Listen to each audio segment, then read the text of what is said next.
After catching him in bed with another woman, I didn't cry, instead, I got even. He begged for forgiveness, swore it was a moment of weakness. I pretended to forgive him. Until I found myself in the arms of someone who actually deserved me. The night I came home smiling, he noticed. "Why do you seem so happy?" he asked suspiciously. I leaned in and whispered, "Because now we're even." His smirk vanished. But when he demanded to know who it was, I laughed. "Oh, you know him very well." His face went pale, and that's when his real punishment began. I used to think cheating was something that happened to other people. Not me. I was too smart, too careful. I picked a good man, or so I thought. Daniel wasn't perfect, but he was ours. Our home, our life, our history. 7 years together. 7 years of believing we were different, that we were solid. I was wrong. The day I caught him in our bed with her was the day my entire world cracked open. I had been away for work, a marketing conference in Denver. I finished early and caught an earlier flight back to Chicago, excited to surprise him. I didn't even tell him I was coming home. I figured I'd pick up some takeout from his favorite Thai place, walk in, and see his face light up. I pictured him pulling me into his arms, pressing his forehead against mine, telling me he missed me. Instead, I walked in and found him fucking Sarah, his best friend, the woman he swore up and down had always been like a sister to him. At first, I thought I was imagining things. The apartment smelled off, like perfume, something floral and sweet. Not mine. The lights were dim. There was music playing. And then, I heard it, his voice, low and intimate, saying things he used to whisper to me. My stomach dropped. My pulse pounded in my ears. My feet felt heavy as I walked toward the bedroom, like my body was already bracing for what my brain refused to process. And then, there they were. Daniel on top of Sarah, tangled in our sheets, in our bed, where we had made love, laughed, slept. Where we had laid together on lazy Sunday mornings, talking about our future. The moment froze in time. The dim glow of the bedside lamp. The messy tangle of limbs. The sound of their breathing, shallow and urgent. The absolute betrayal of it all. I must have made a noise because suddenly, he looked up. His eyes went wide with horror. Sarah screamed and scrambled to cover herself with the blanket. Daniel jumped off her like he had been burned. He was naked. I wanted to vomit. "Shit," he breathed, running a hand through his hair. His mouth opened and closed like a fish, like he was trying to find the right words. But there weren't any. I didn't scream. I didn't cry. I just stood there, staring at them, memorizing every detail. Because I knew, this moment would change everything. "Wait, babe," I turned around and walked out. I didn't take anything. I didn't slam the door. I just left. Daniel called me 32 times that night. I didn't answer once. The next day, he showed up at my best friend's apartment, where I was staying. He looked like hell, red eyes, unshaven, desperate. He begged me to talk. Begged me to listen. It was a mistake, he swore, voice cracking. It didn't mean anything. Oh, but it did. He said all the right things. That he loved me. That he was sorry. That it would never happen again. He swore it had been a one-time thing, a moment of weakness. I let him talk. I let him cry. I let him believe that his words had weight. And then, after long minutes of silence, I looked him in the eye and said, "Okay." I could see the shock on his face. The relief. He thought I was forgiving him. I wasn't. I was plotting. I let him move back in. Let him kiss me. Let him touch me. I pretended to rebuild what he destroyed. But in the back of my mind, the wheels were already turning. Because if he thought I would be the kind of woman who would cry in bed over him, if he thought I would shrink, he was dead wrong. I wasn't going to cry. I was going to get even. That's when I found Liam. Liam was Daniel's childhood best friend. The best man at our engagement party. He and Daniel had drifted apart over the years, mostly because Daniel had a habit of using people until they no longer served him. But Liam? Liam was a good man. The kind of man who actually listened. Who paid attention. Who made me feel seen. And one night, after one too many drinks at a bar downtown, he admitted something. "I never understood why you were with him," he murmured, eyes dark. "You deserve better." And just like that, the last of my hesitation melted away. The first time I slept with Liam, I felt something I hadn't felt in years, wanted. I wasn't just a body to him. I wasn't just there. He looked at me like I mattered. And for the first time since Daniel shattered my heart, I felt alive. I came home that night glowing. Daniel noticed immediately.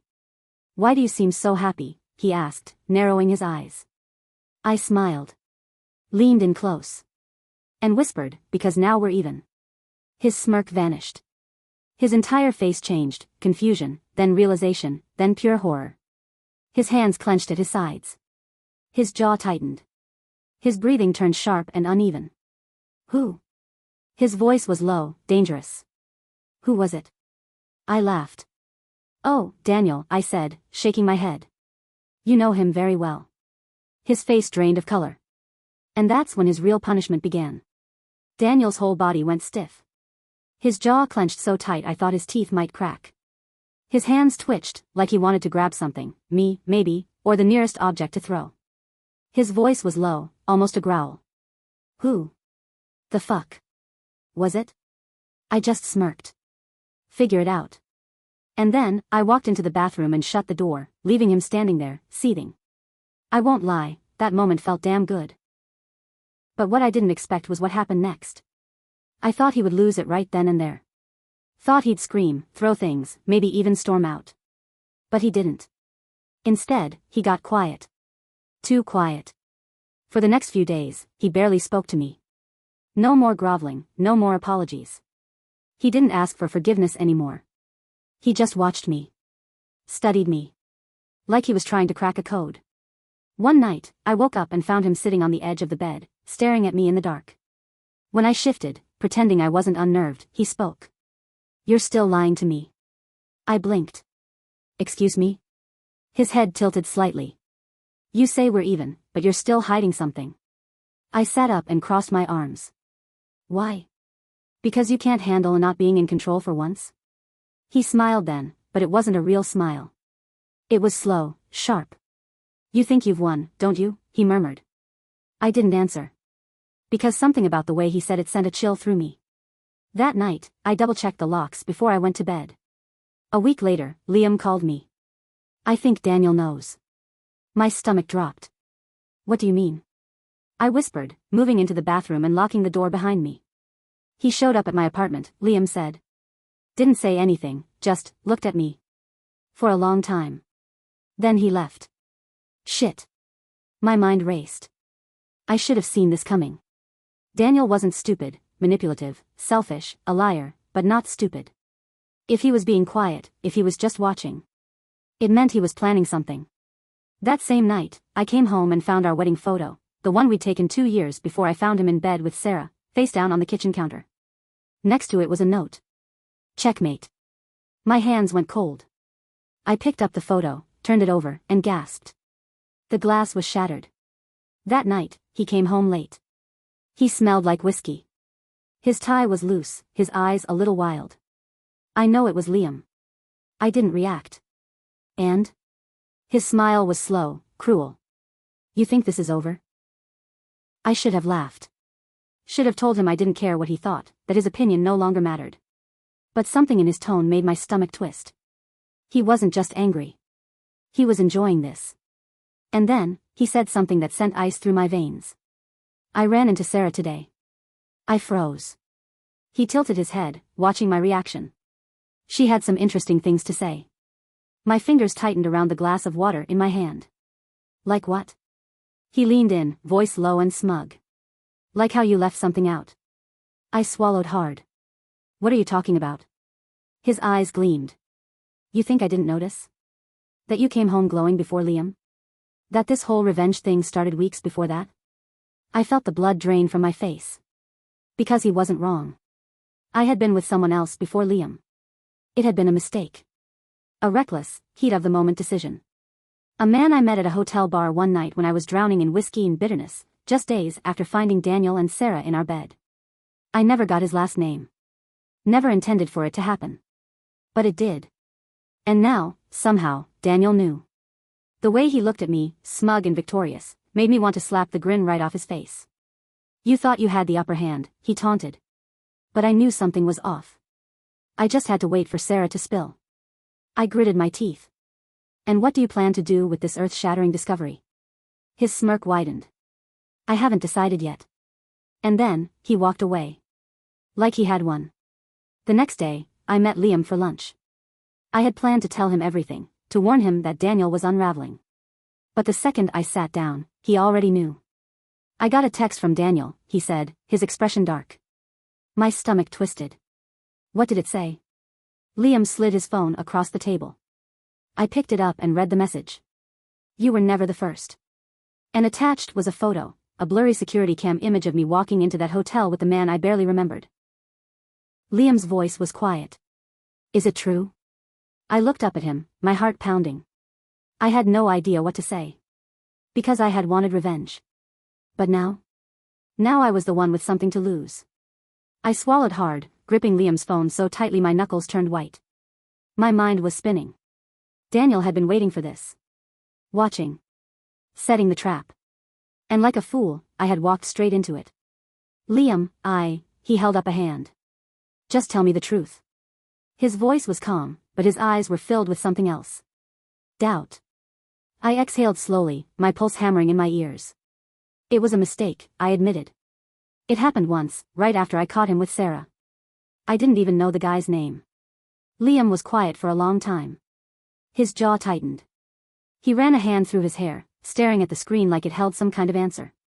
Finally, he sighed. Did you ever plan on telling me? I hesitated. And in that second, I knew the answer mattered more than anything else.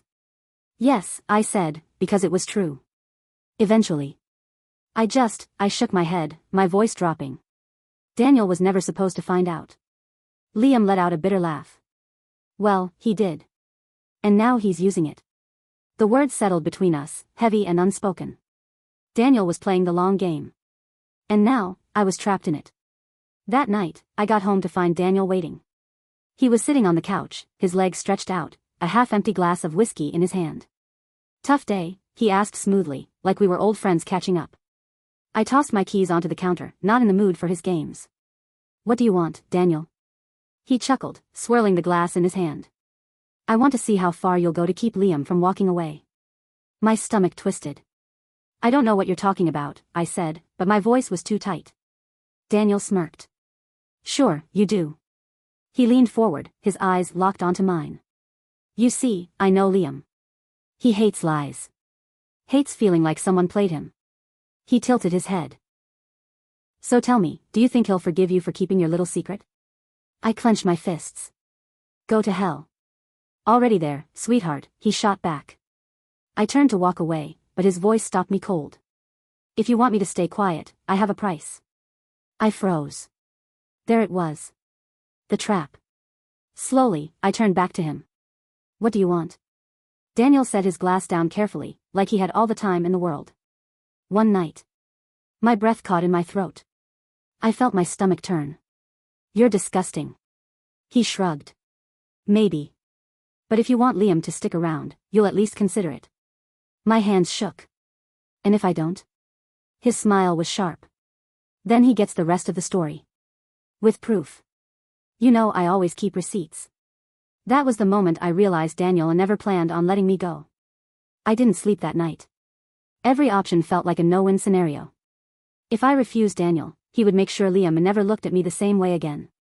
If I agreed, I'd lose myself. But then something happened. I got a text. Unknown number, you don't have to play his game. I frowned, my pulse jumping. Before I could respond, another text came through. He's not the only one who keeps receipts. I sat up, my fingers flying across the screen. Who is this? The reply came instantly. Someone who wants to watch Daniel burn. I stared at the words, my heart pounding. For the first time since this whole mess started, I wasn't the only one hunting Daniel. The unknown number haunted me. Someone else had dirt on Daniel, and they wanted me to know it. But who? And why now? I stared at my phone for what felt like hours before I finally typed out a response. What do you have on him? No reply. Not that night. But the next morning, my phone lit up again. Unknown number, meet me at Murphy's bar. 9 p.m. Come alone. I hesitated. This could be a setup. Or worse, one of Daniel's mind games. But something in my gut told me it wasn't. So I went. Murphy's was dimly lit, half empty. I scanned the room until I spotted someone in the back booth, hood pulled up, face partially hidden in the shadows. As I approached, they looked up. And my heart stopped. Sarah. I almost turned and walked right out. What the hell do you want? I hissed, sliding into the booth but keeping my distance. She didn't look smug. Didn't look guilty. If anything, she looked drained. I was wrong, she said, voice flat. I thought he loved me. I thought I won. I laughed bitterly. You don't win with Daniel. You just survive. She looked away, swallowing hard. Then she slid a flash drive across the table. What's this?